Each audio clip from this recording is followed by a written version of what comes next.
I'm gonna move your car back about 10 feet so I can get my car through.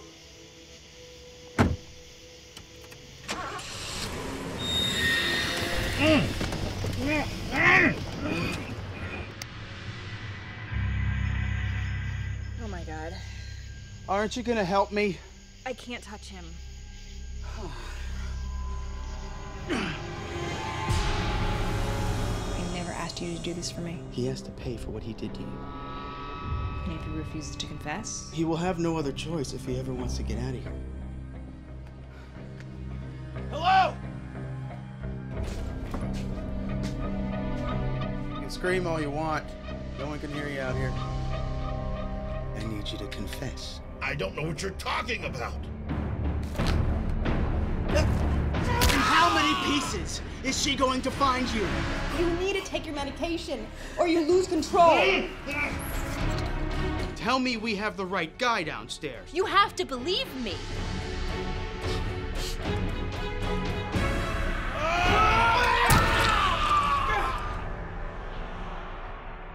You could have stopped this. No!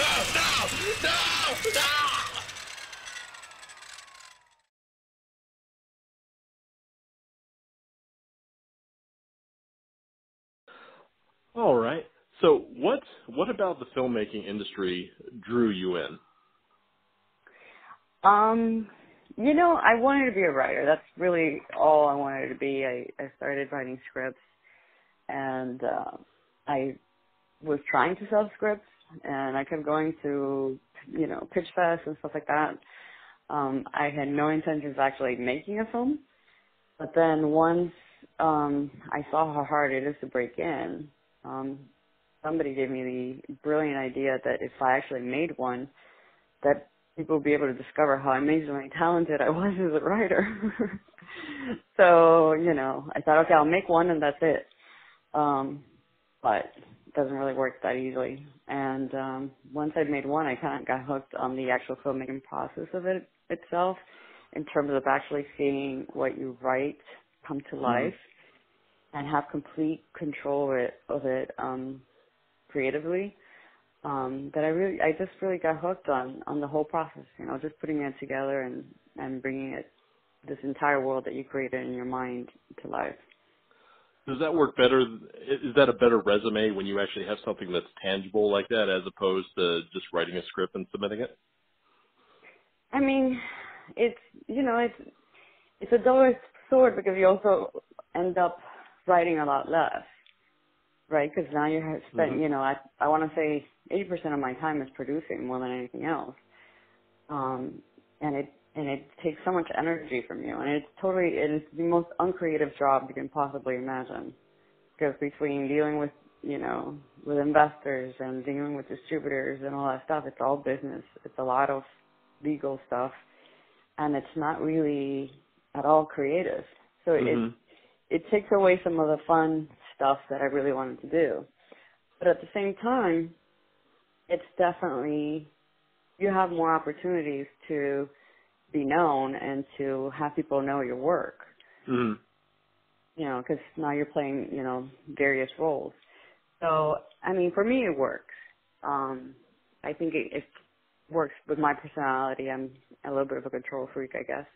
So having complete control over, you know, what it comes out to look like, I mean, I find incredibly rewarding. So it's worth to make the sacrifice of less creative control, but as your work becomes well known, then you can take that break and say, now I just want to be entrenched in the creative process. Is that what you're trying to work towards? I mean, that'd be great. That's the kind of thing that's completely out of my control, so I try not to think about that. You know, it takes so much to break into the big Hollywood system. So I just do what I need to do to really work on my stories. And then if that will lead to eventually me able to sit back and write, or just write and direct, or just direct, then great. But meanwhile, I just want to be able to do what I want to do. And then If anything comes out of it, great. And if not, well, then at least I've made myself happy. Well, where did the idea for, well, first the title, because I keep seeing it a couple different ways. Is it 3 eye for an eye, or is it just 3?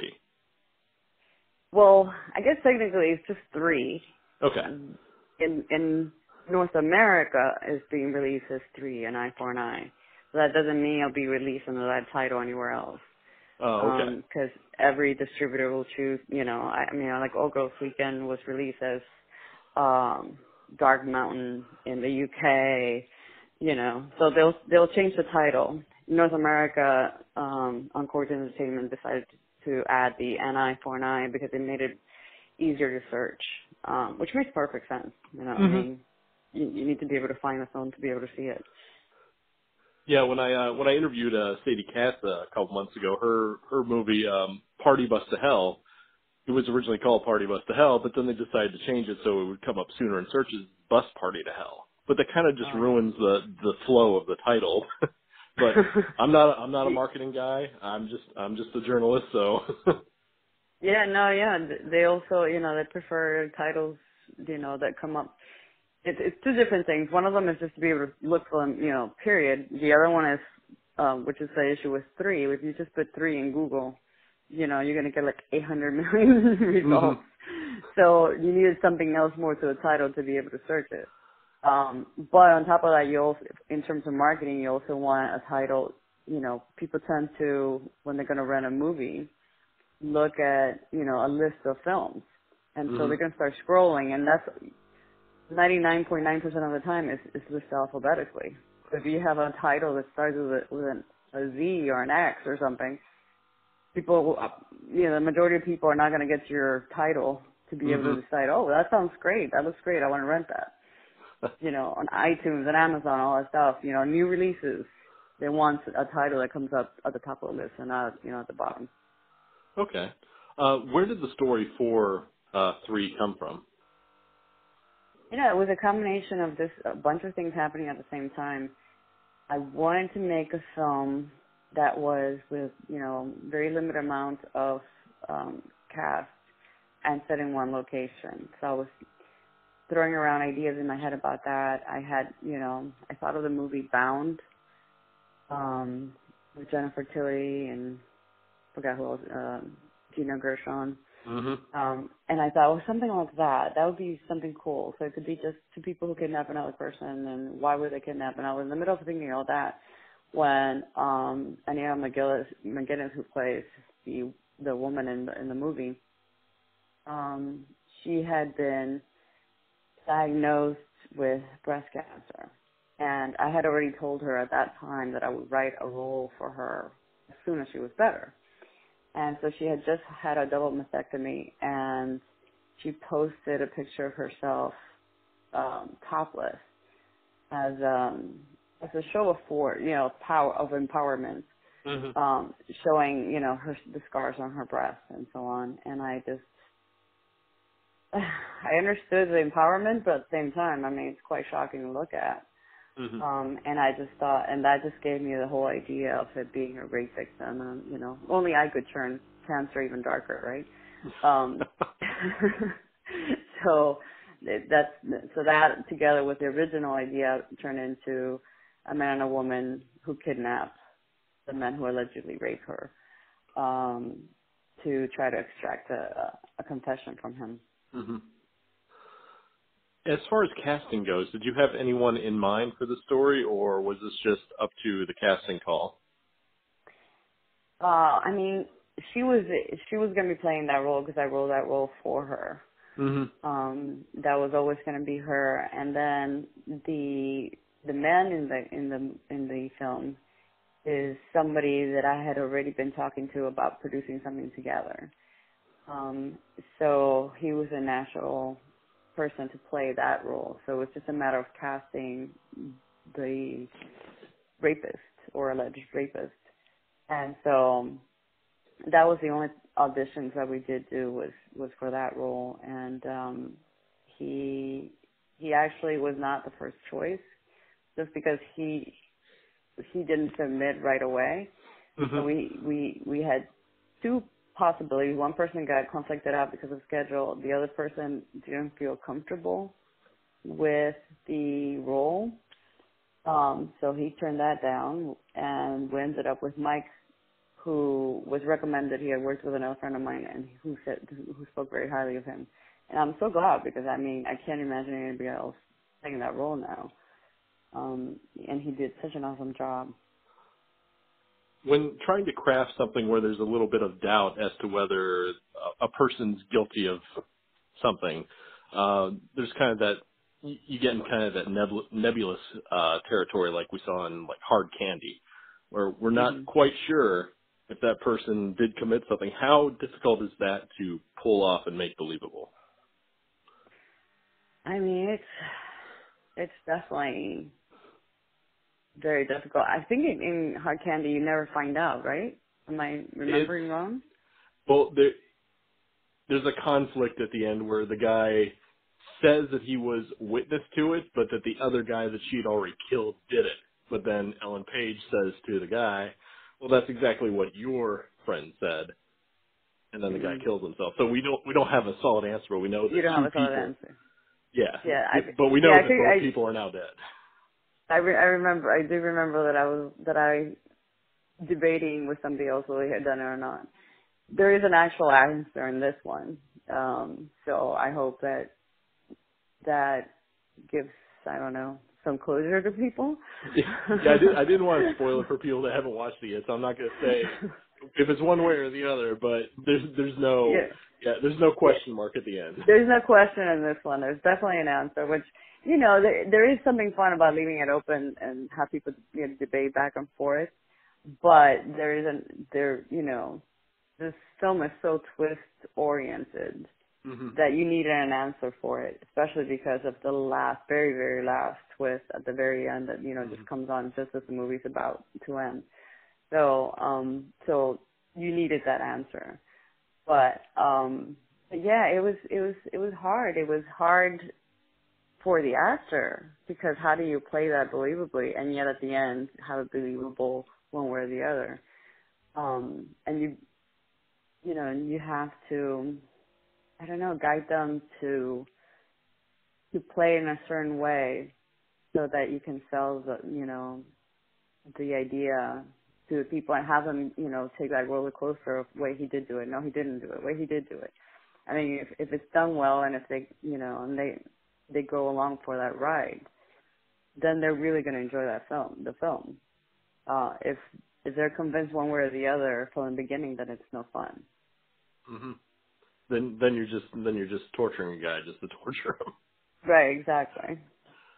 The subject matter is pretty tough to deal with for anyone that's been a survivor of sexual abuse. Do you think there's a payoff? There's that kind of that revenge fantasy to seeing someone that watches this film, that sees a guy getting tortured who's maybe done something really bad. Well, is there a bit of a feeling of vindication at watching that happen to someone, or is there still too much pain there to really let go? I mean, I don't know. I'm not a survivor myself. So I don't know how they will react. I know that it poses a question, but never quite answers whether it's right to hurt somebody if they've done something wrong. And to what extent is it okay? And there's a right and wrong answer where sometimes seeking justice, we're just as guilty as the person that, you know, that committed the first wrong. So it does pose that moral conundrum. And I don't think it answers one way or the other. It just makes you ask that question of, you know, right and wrong and where do you draw a line? Is morality really something that's difficult to write when you're posing a morality question like that? Because morality is sort of subjective, person by person. Is that something difficult to write with? If you don't answer it, I don't think so. I think if you pose a question without actually answering and allowing the person that's watching the film to make their own decision as to whether they would be able to do something like that, then I think it becomes an interesting question that as a writer you enjoy posing. If you answer it, then it probably would be, then it'd be more about preaching. And it's not supposed to be about preaching, it's supposed to be about just raising questions.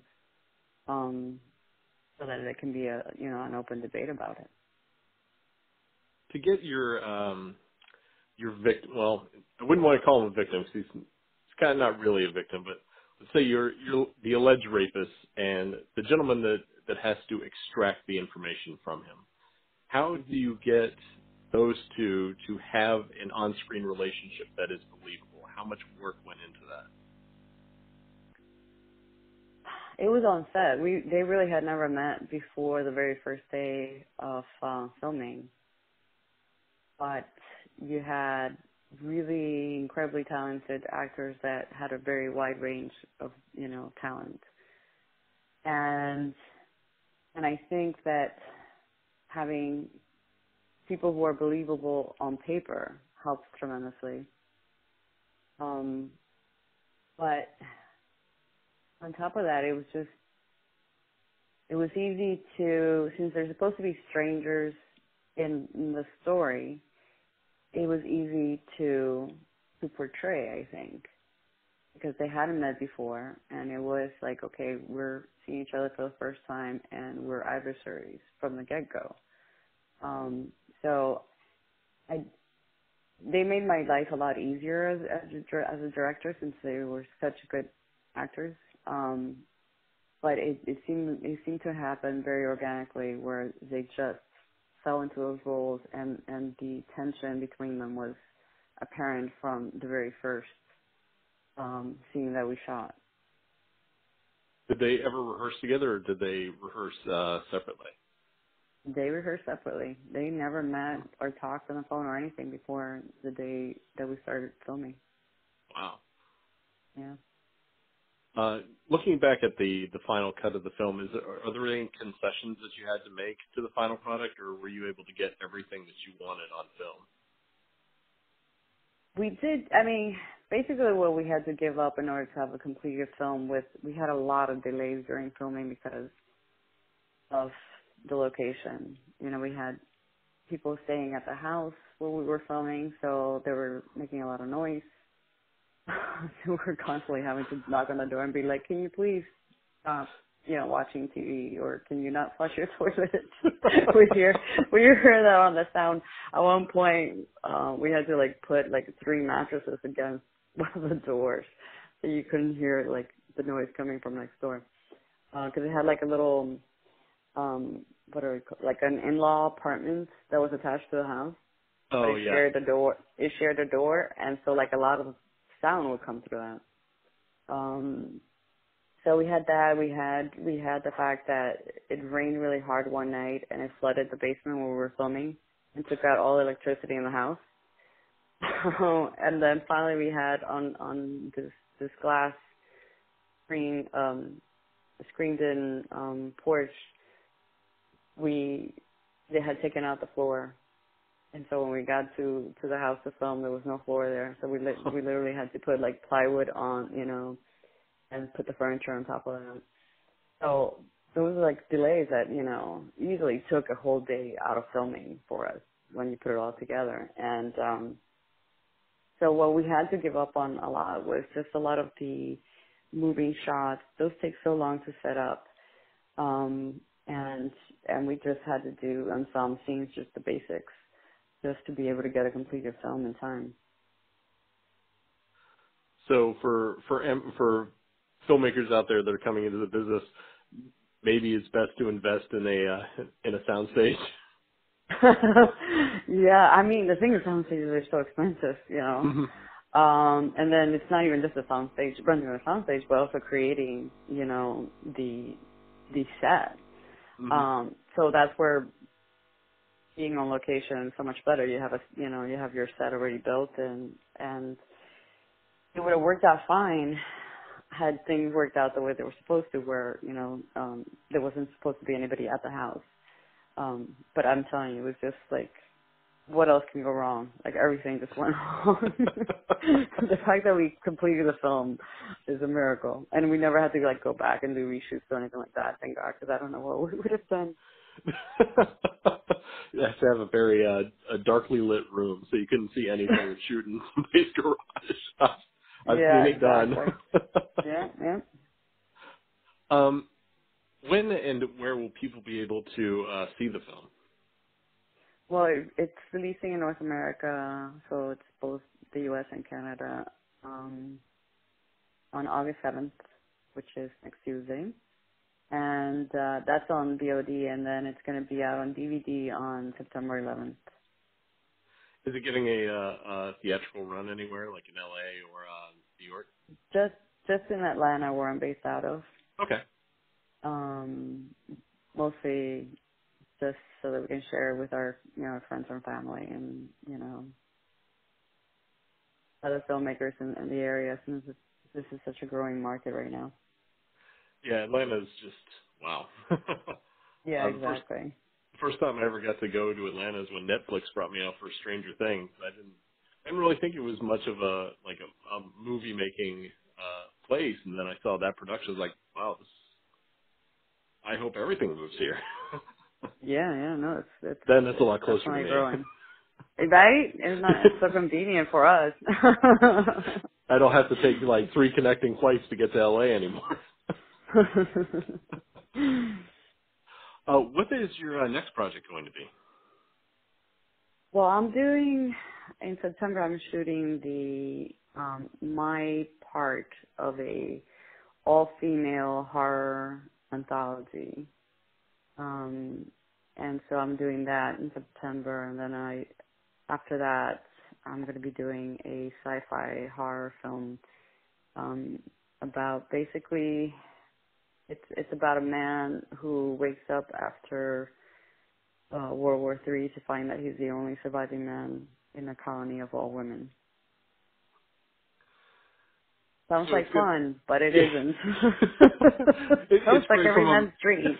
Yeah, it's a great male fantasy, but doubtful they're going to be too kind to seeing a guy come in and mansplain himself.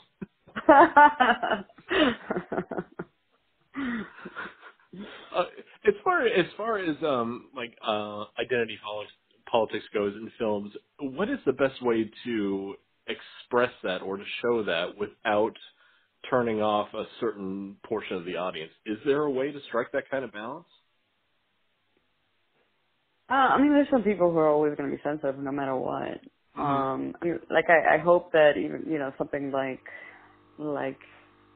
the one that I just described, that you would have a sense of humor about it, and be like, oh, there's something really funny about being the only male, with all these women. But, you're going to get because at the end, they're not going to be very nice to him. So, so you're going to have people who are going to be like, are going to be like, of course, all she wants to do is a movie with a bunch of women. And then you'll have women who will be very upset because, oh my God, you're not portraying women the, most positive light.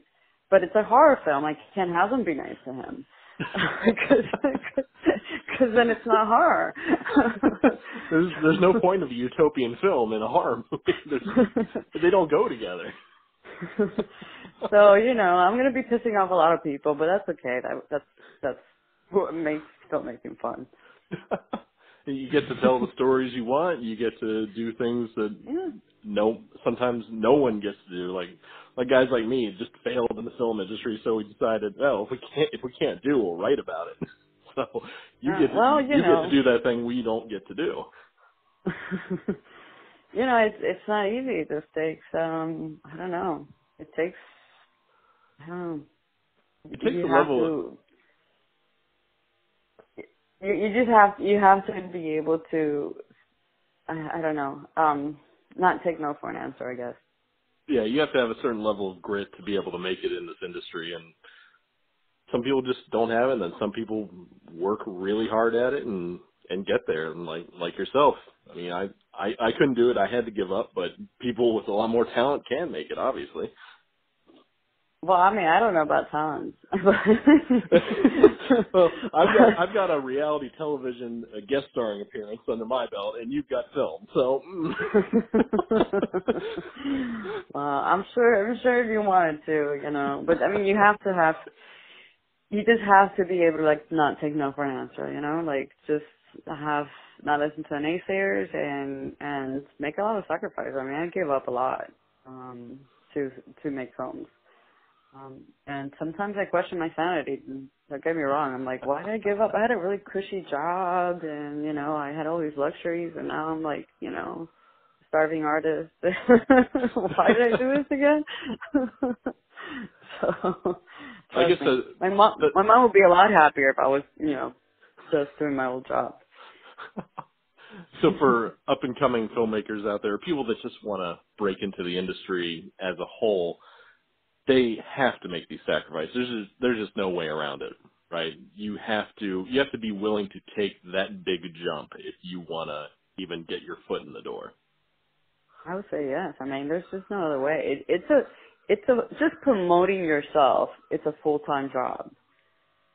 And then on top of that, you have to be making the work.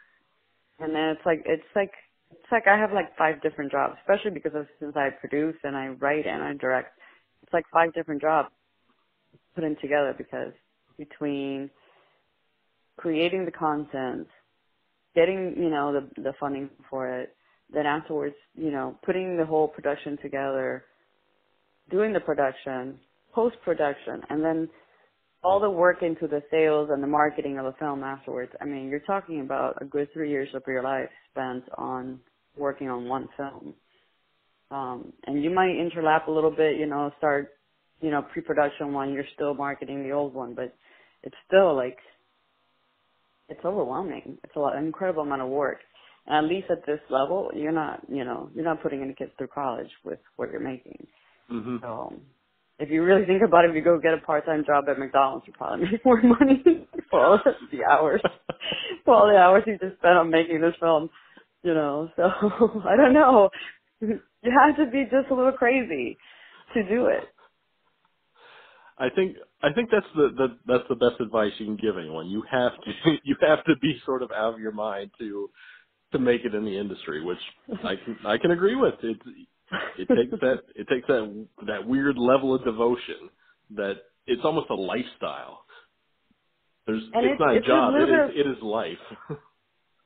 Well, I always equated to having like a heroin addiction, where you should quit because you're not, it's bad for you. You're not sleeping well. You're not, you're not doing very well, but you can't help it. You still have to do it.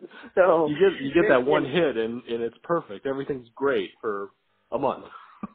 Yeah. And then, back to reality of how difficult it is. But you can't let it go because you're addicted. Well, Lou, thank you very much for sitting down with me to talk about 3. I really appreciate it, and I really did like the film. That was something I didn't expect to see. Awesome, thanks. Yeah, it didn't come off as tongue in cheek. It was just very. That's what it is. This weird moral ambiguity where I'm kind of like, am I supposed to feel bad? Should I not feel bad? Oh fuck. I like when a film can make me feel conflicted in one way or the other. I like that, and I really do appreciate it. Thank you for all your hard work on that. Oh, thank you. And thank you for helping me promote it. I mean, even if one more person watches it, I'm just glad that I create something that anybody wants to watch, period. Yeah. It's just so easy to get lost with the onslaught of media that we see every day, where there's a new film almost every single day, except for on Sundays. Yeah. But thank you again so much, and I hope to get to speak to you again on your next movie. Definitely keep me in mind when you do the matriarchal sci-fi movie. I definitely want to talk about that one. All right, but I warned you. I can take it. I'm married. I get my fair share of it. All right. Thanks so much for talking to me. Thank you. You have a good weekend. You too. Bye-bye. All right. Bye-bye.